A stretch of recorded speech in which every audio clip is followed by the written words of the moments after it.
Welcome to We Learn Virtual Learning Network. This is session number 3, National Moment. The topics which we will cover in this session are early nationalist activities, extremist nationalist phase, Gadar and the Home Rule movement, coming of Gandhi and the non-cooperation movement, rise of the peasantry, working classes and the left, civil disobedience movement and its aftermath, the war and the Quit India movement, post-war upsurge, commercial rights, independence and partition. So coming towards the first topic, that is early nationalist communities. The British exploited the India in several ways, and different sections of society responded to it in different ways. So these ways are: number 1, Indians realized colonial discrimination. The writings of Dadabhai Naoroji, Badruddin Tyabji, K.T. Telang, Gopal Krishna Gokhale, R.C. Dutt, and M.G. Ranade clearly laid the responsibility for the growing poverty and unemployment among the people on the colonial state. They also criticized the colonial authority for not associating Indians with the country's administration.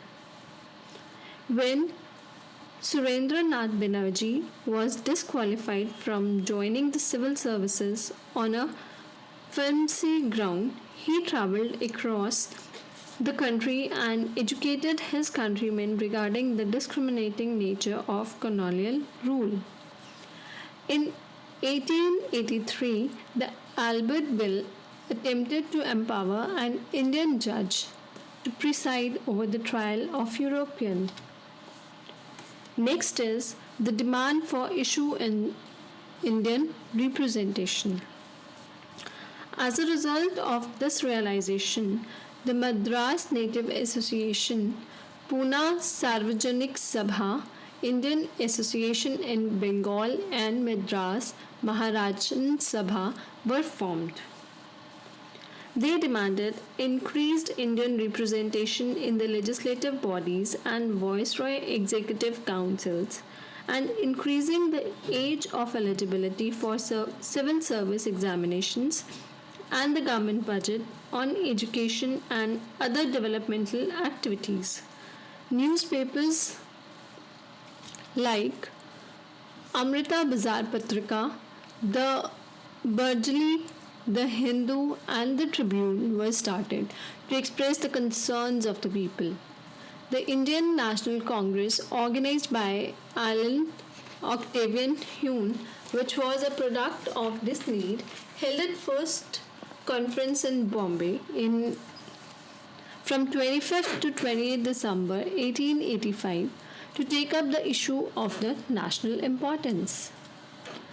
It was the measure of British administration, new communication channels, and English education that made it possible to unite people into a collective community called nation. But this consciousness was not equally developed and strong among all segments of the population. The nationalists tried to inform public opinion along these lines. Next topic is extremist nationalist phase.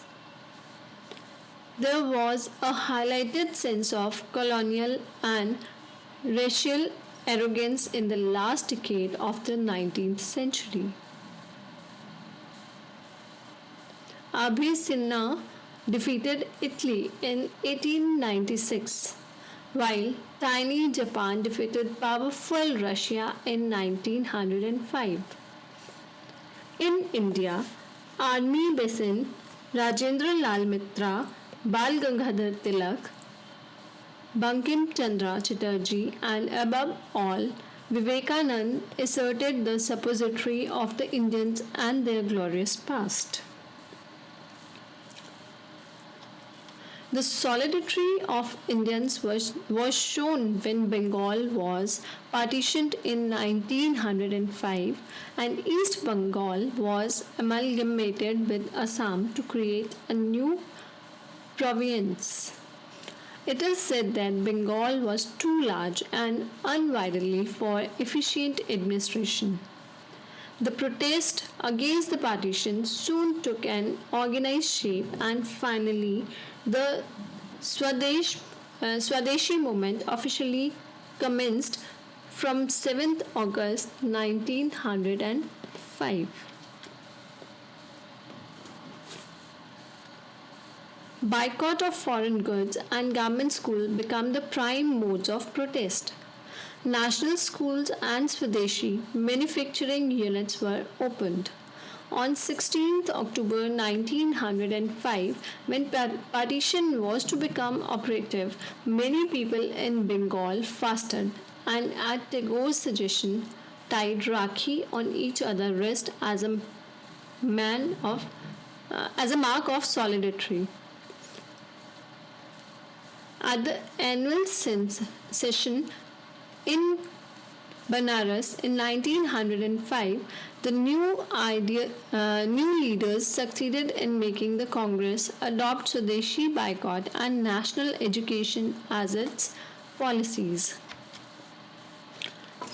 Coming towards the next topic, that is the Gadar moment.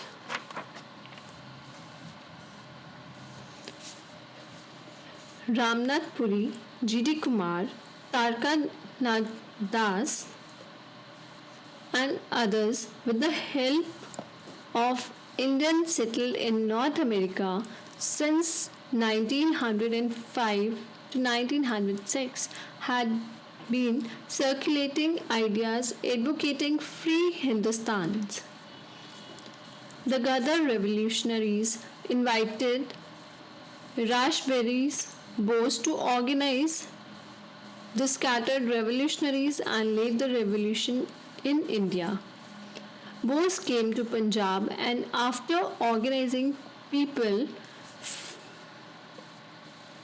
fixed the date for revolution on 21st February 1915, later changed to 19th February 1915.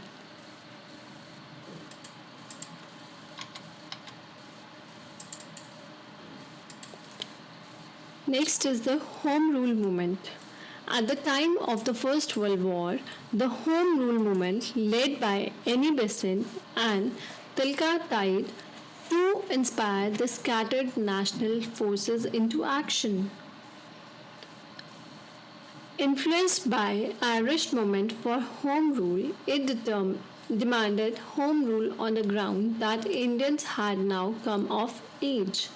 A number of future leaders of India, including Jawaharlal Nehru, Shankar Lal Bankar, and Vyarankesh Chakravarti, laid their first political lesson as volunteers of these leagues. The next topic is coming of Gandhi and non-cooperation movement. The breach of faith by the British against the Muslim intelligentsia. The former had promised to recognize the Ottoman Emperor as the Khalifa or the spiritual and temporal head of the Islamic world in lieu of the support of Indian Muslims towards the British war efforts.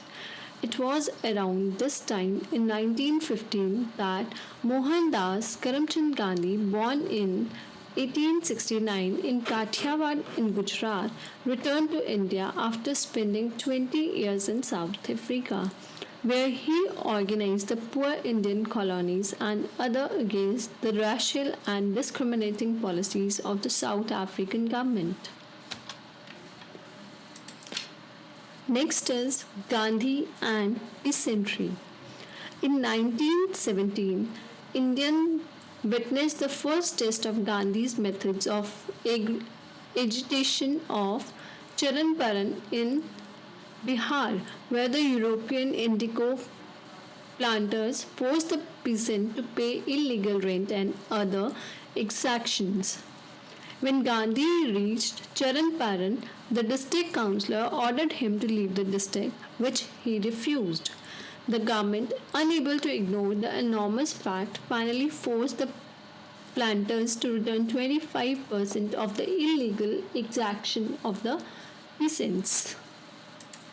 Protest against the Rowlatt Act. Under this, Gandhi suggested formation of satyagrah sabhas to protest against the draconian law.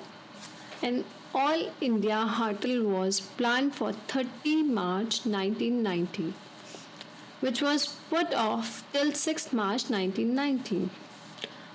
Hartal was observed in Orissa, Assam, Madras, Bombay, and Bengal.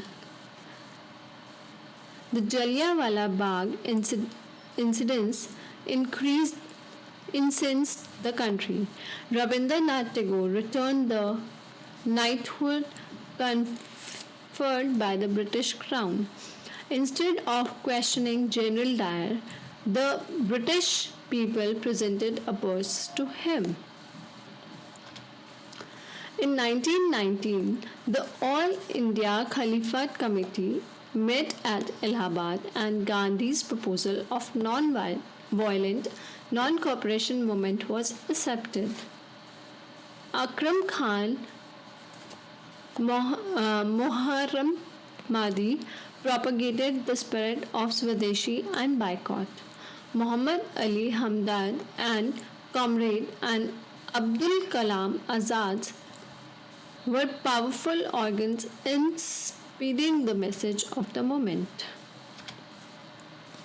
Caliphate and non-cooperation together produces India's first power mass upheavals. Schools, courts, and foreign clothes were boycotted, and charkha and Swadeshi clothes were adopted throughout the country. A new leadership, largely from rural areas, emerged. Gandhiji's movement and message also influenced the tribal movement in Bihar and Manipur hills. Next, coming towards the rise of peasantry, the working class, and the left. The sudden suspension of the non-cooperation movement created a sense of helplessness. C.R. Das, the Motilal Nehru led the Swadeshists who wanted to enter the legislative assemblies and wreck them from within. Gandhiji's program had no place for electoral battle, so while the Swadeshists fought elections and made impressive forays into the legislative assembly of Central Province, Bengal, and also in the Central Legislative Assembly, Gandhiji and others concentrated on their social agenda of constructive work.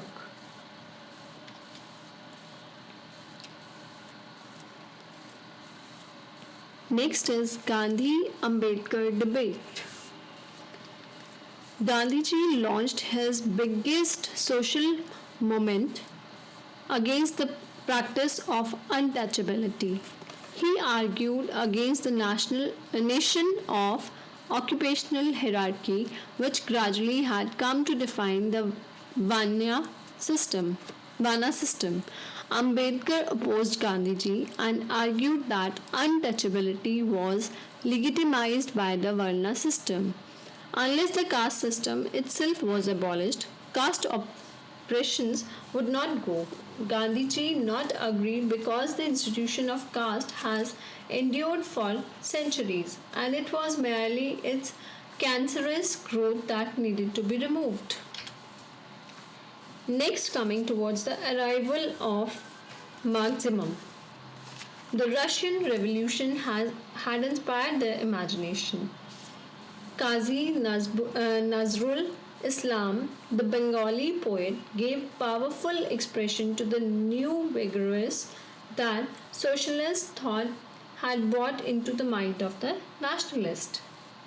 His Sarvahara and Bishir Bhansi's flute of venom were proscribed and he was sentenced to a year's imprisonment. Act of individual heroism, however, still moved the revolutionary terrorist. But the revolutionaries were organized, keeping sight of the large social program. The Philosophy of the Bomb, written by Sachendra Sanyal, was the best statement of this change. The Hindustan Revolutionary Army was formed as a result. Next is growth of communalism.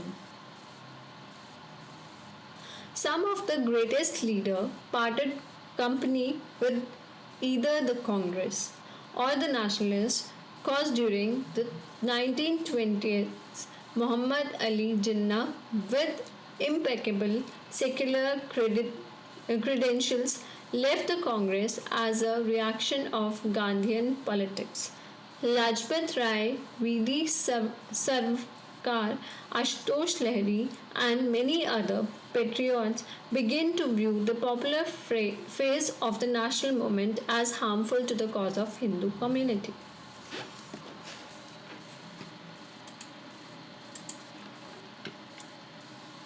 Next, coming towards the civil disobedience movement and its aftermath. The Simon Commission. It was at the juncture of the moment that the British sent the Simon Commission with an Indian representative in it to recommend the future reforms of India. Congress in its 1927 session resolved to boycott the commission. The Congress set up a committee under Motilal Nehru, which produces the Nehru Report. Jinnah recommended amendments which would have changed the very character of polity suggested in the report. Next is the civil disobedience movement. With independence as its official goal, 26 January 1930 was observed as Independence Day. The session also authorized the working committee to launch a civil disobedience program. Gandhi sent an ultimatum to the Viceroy, writing in detail his program and asking government to go ahead and prevent him from breaking the salt laws.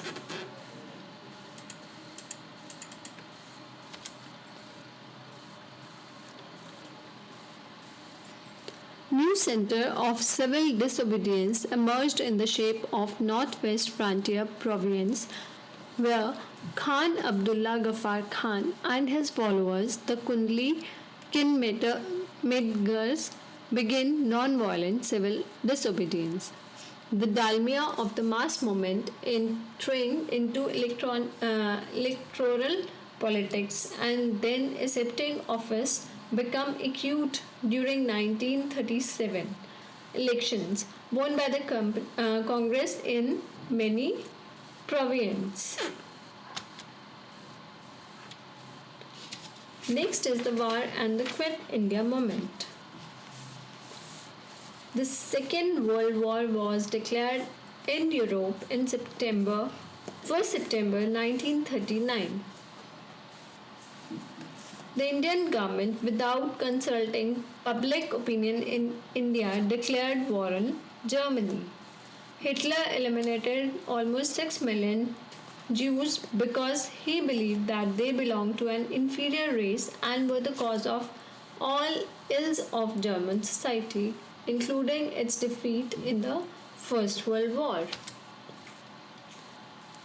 Japan joined the war in December 1941 and threatened the Indian border.